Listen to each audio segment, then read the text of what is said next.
At its best, science fiction can offer a preview of what the future may be. Sometimes the future is good, sometimes it's bad, sometimes it's real bad. Unfortunately, we can't know until we get there. All we can do is wait for time to pass and heed the author's warning so we don't find ourselves in one of their speculative dystopian futures like we are today. Hi, I'm Dan Larson, and this is the history of Max Headroom.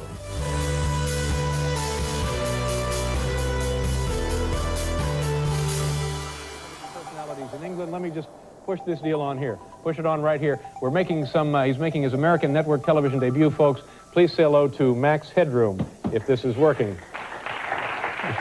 There's Max right there.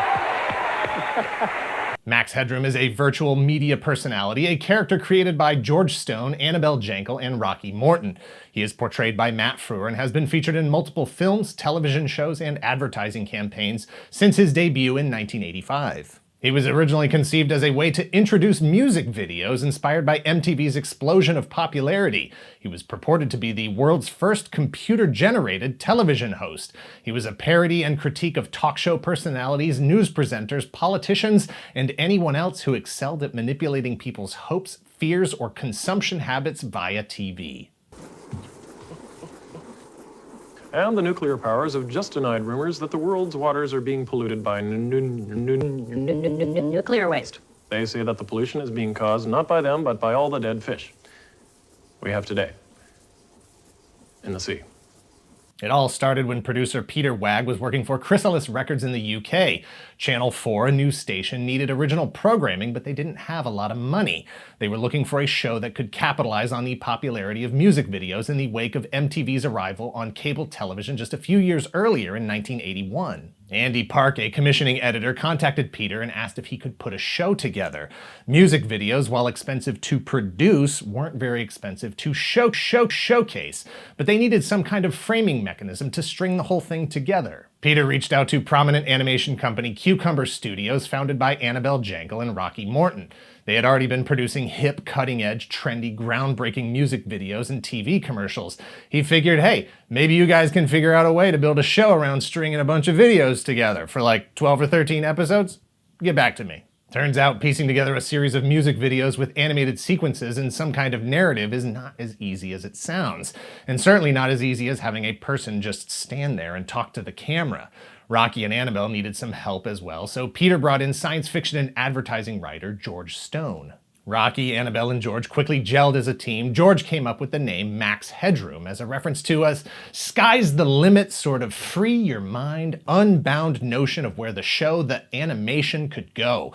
It was also a common phrase that people would recognize from traffic warning signs all over the country. They came up with the kernels of the dystopian future, a television corporation called Network 23, a world where nothing matters but ratings, where the only business is keeping eyes on screens as long as possible by manipulation if necessary. Blipverts, a type of subliminal advertising, 30-second ads compressed into 3 seconds delivered through the eyes directly into the brain, literally fatal in many cases, and several other narrative elements that would find their way into the story of Max Headroom later on. After kicking around all the ideas that weren't related to a person in front of the camera setting up a series of videos on each episode, they came back around to reconsider it from a different angle. Instead of having something animated between videos driving a narrative, they would have someone animated. While they were based in the UK, the team had been to the US, and TV presentation in the US was considerably different, most notably the constant presence of talking heads looking into the camera and addressing the audience directly. People who were slick and trained and loud and authoritative and smiling and obnoxious. This character would be like that, a late-night talk show type character, but one that would look unlike anything else that was on TV. It could be graphic and animated, it could be cutting edge, it could be the world's first computer-generated talk show host. And so the name and the concept finally came together and Max Headroom was born. But a concept is not a character yet. They needed a backstory and a reason for him to exist and do the show. Why was he an animated character? They initially thought he was just a popular late-night show host, literally late for his own show one night. He's in a rush, he's in an accident, hits his head on a Max Headroom sign. The producers need to keep the show's ratings up, so maybe they create a computer-based artificial intelligence avatar of him and everybody wins. But the real-world Max Headroom production team wanted more depth than that. They wanted an alter ego that could play off the exaggerated personality of Max, a Dr. Jekyll to his Mr. Hyde. It was more interesting for the character in the accident to be a more serious character, and so Edison Carter, investigative journalist and source for Max Headroom, was born. The story began to tell itself as they added supporting characters, and they suddenly found themselves with a narrative framework, an origin for Max, and a whole world to exist in, a way to tell their serialized 5-minute stories as part of the music video show. Time to pitch it to Channel 4 and see if they can get money to make it happen. Channel 4 loved the idea so much that they suggested, instead of using the story as the connective tissue for the video show, use it as the story for an hour-long movie that will set up the characters and the world of Max Headroom before the video show premieres. Also, Channel 4 can't afford to make that by ourselves. Maybe ask Hollywood? So that's what they did. Producer Peter Wagg took the concept to the US, showed it to HBO, and HBO gave it the green light as a production partner, and now the team was making a movie before they make the video show.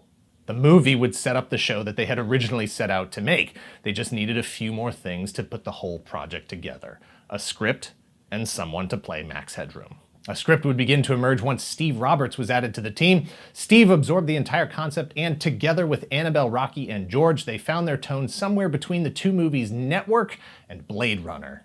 The rest was an absolute blur, as they had almost no time to put the whole thing together. Casting had to start without any finished dialogue for the actors to read, or even an image of a character to look at for inspiration. The team was looking for someone who was distinctly American, someone who could personify that smarmy obnoxiousness, the confidence and assertive voice, someone who instinctively understood the type of personality that was going to be parodied, and take it to its exaggerated extreme. Luckily, they didn't have enough money to cast for an American in America. This allowed them to find Matt Frewer, who was living in London at the time. Matt had the look that they couldn't have articulated until they saw him in person. He worked with the skeletal script, ad-libbed the gaps. He absolutely owned it from the moment he walked in, channeling a character that was nearly fully formed once all of those elements were finally in the same room together. Max's look, while advertised as being a digital creation, was actually the work of talented conventional effects and animation professionals. The cost for actual computer-generated graphics at the time was far too high for quality that was far too low for what they were trying to do. But movie magic made it happen. Frewer was fitted with prosthetics and makeup that caricatured his natural features.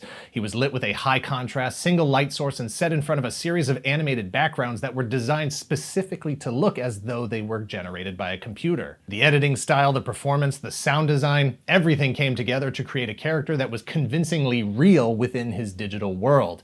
And the team was sworn to secrecy so as not to break the illusion of Max's existence as a computer-generated creation. Max Headroom 20 Minutes into the Future is a 1-hour film that premiered April 4th, 1985 on Channel 4 in the UK.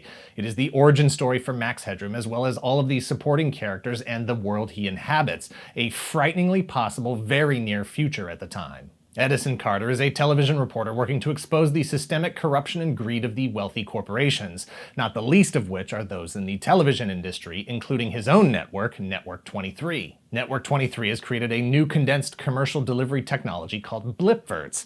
Unfortunately, blipverts have a deadly side effect to a small percentage of the population. It's a lot of murdering in the interest of ratings and corporate profits. Edison Carter uncovers the truth about the blipverts from Network 23. While attempting to escape, he is injured by a Max Headroom sign. A young computer genius employed by Network 23 creates a digital copy of Edison's consciousness, which results in the creation of a new artificial intelligence that calls itself Max Headroom. Edison eventually finds his way back to the safety of his coworkers. Most importantly, Theora Jones, played by Amanda Pays. Max is sold to a couple of pirate television broadcasters who work out of a van. They help Max develop himself into a fully formed personality. Max helps them by becoming one of the most popular TV shows in the world. Ultimately, Network 23 is exposed, defeated by Edison on one side and Max on the other. More importantly, the movie is a success. Max's story is told, and now we can finally play some music videos. The Max Headroom show began on April 6, 1985, just 3 days after the Max Headroom 20 Minutes into the Future movie aired. There was no opening theme, just static, then Max talking, then right into the first music video.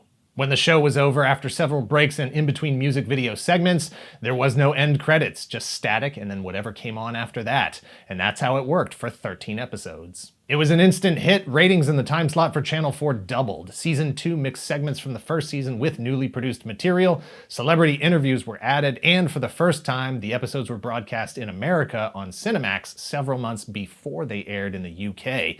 A third and final season aired in 1986, which would be a key year for Max's evolution into global pop icon. You're too young. I'll show them. Gonna crash! It's Max. Romans, Coca-Cologists. Your numbers are growing because new Coke has a better, more modern taste than Pepsi. Uh-oh, you said the P word. Now can I join? If it's yay, I stay. No, I go. Max! Sure, you can join. Can he be president? Catch the wave. Coke.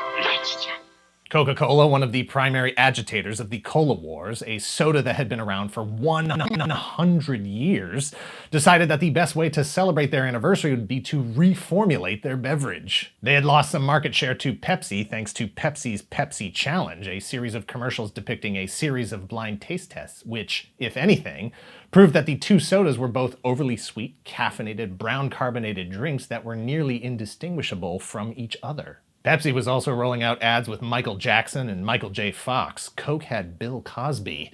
Coke needed to get hipper, younger, and more relatable to the kids. Max Headroom was all of those things. Hip, cool, fresh, edgy, counterculture, futuristic, not Bill Cosby. Max introduced the world to the concept of Coke-ologists. Slogans like "Catch the wave," "Don't say the P word." It was a huge campaign and did exactly what it needed to do, raise the awareness of new Coke. But the market saturation of Max's image and personality also crossed into exactly the type of future that Max's very creation had predicted. Max had literally become what he was intended to be a parody of. The Max Headroom New Coke ad campaign ultimately could not save New Coke, but it did turn Max into a household name in the US and set him up for the next era of his celebrity status. Season 4 of the Max Headroom show was produced exclusively by Cinemax and only broadcast in America. The title was changed to the Max Talking Headroom Show.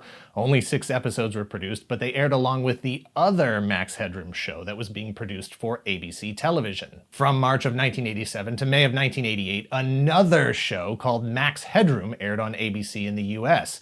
Producer Peter Wagg brought the show to the US to capitalize on the newfound popularity of Max after the New Coke campaign. ABC was interested. They were at the bottom of the ratings chart. They were looking to do something different to shake things up. Peter insisted that he get to keep Matt Frewer as Max, Amanda Pays as Theora, Morgan Shepherd as the character Blank Reg, and his key writers who handled Max's dialogue. Annabelle, Rocky, and George, the 3 writers who had created Max, were not included. As work began adapting the original 1-hour film Max Headroom 20 Minutes into the Future as a pilot for the American version of the show, it became clear that the new writers weren't really grasping the concept. Writer Steve Roberts was brought back in to wrangle the plot back into shape and continue developing new episodes. This show was set in a dystopian future, a world where obscenely wealthy television networks are the sources of power around the world. Edison Carter is a television reporter working to expose the systemic corruption and greed of the wealthy corporations, not the least of which are those in the television industry, including his own network, Network 23. While attempting to escape from one such exploit, he is injured by a Max Headroom sign. A young computer genius creates a digital copy of Edison's consciousness, which results in the creation of a new artificial intelligence that calls itself Max Headroom. Also, this version has Jeffrey Tambor as Edison's producer, Murray. This version of Max Headroom technically lasted for 2 seasons, even though there were only 14 total episodes. Hard to blame the creators of the show, though. They were up against CBS's juggernaut Dallas and NBC's Miami Vice. Every successful product, every pop culture celebrity is going to have copycats, but one particular incident forever tied to the Max Headroom legacy was something more disturbing than that. On November 22, 1987, an example of life imitating art, 2 Chicago television broadcasts were interrupted, hijacked by unknown perpetrators.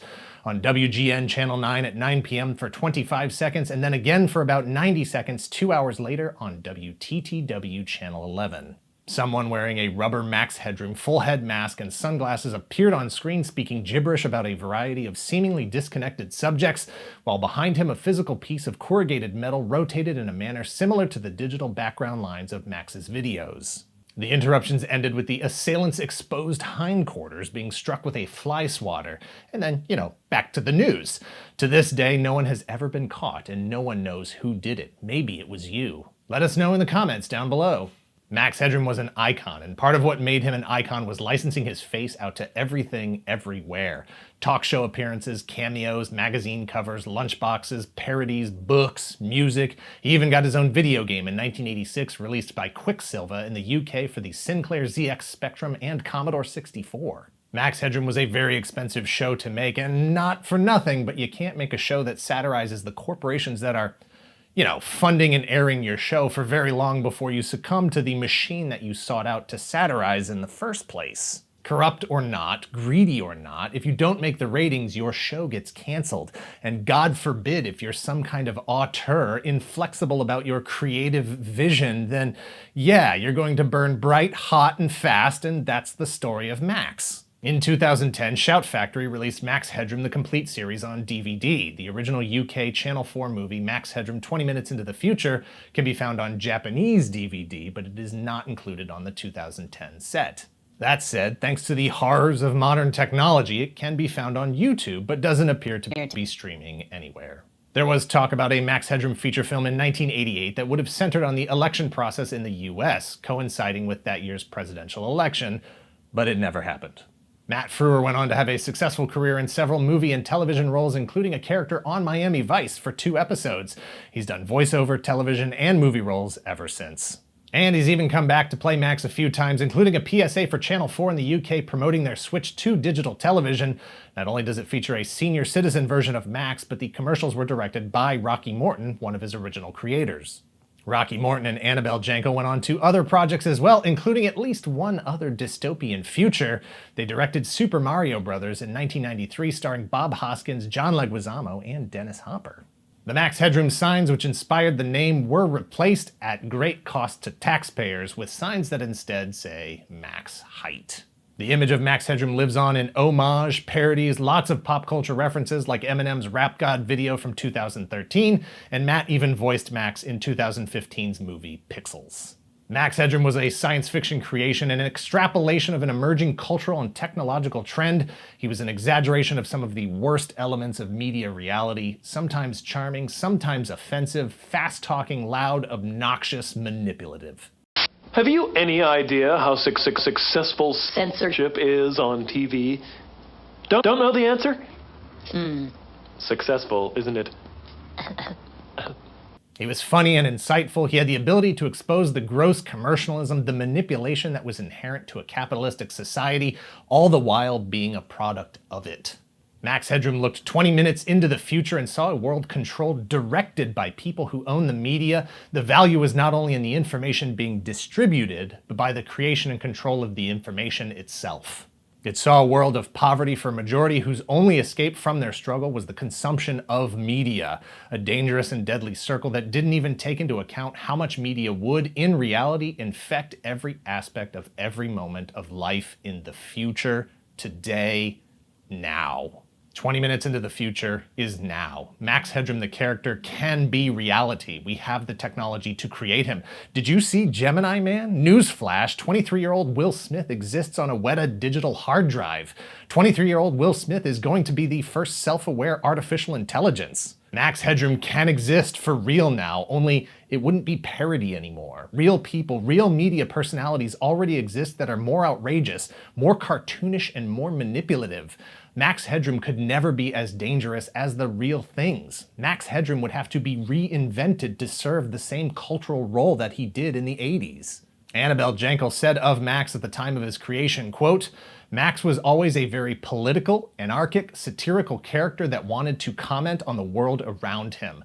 We wanted to hold up a mirror to the right wing, and the only way to do that was to make fun of the right wing through Max Headroom being the arch-conservative Republican." Max is the complete diametric opposite to Edison Carter, who is a gung-ho investigative journalist, let's get it all right out in the open, liberal left wing. The two characters, the Jekyll and Hyde, the opposites, are what made the whole, end quote.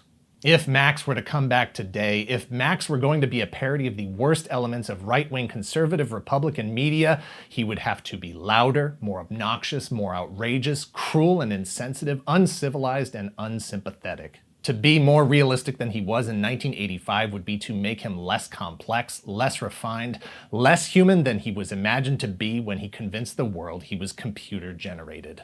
But the return of Max Headroom would be the return of Edison Carter as well, and maybe it's not a single person this time. Maybe it's a concept. Maybe it's the consumers flipping the script on the talking heads, using the power themselves to hold up the mirror and expose the greed and corruption at the top. Maybe the world can be a better place 20 minutes from now. It's like 33 minutes of footage. Thanks for watching.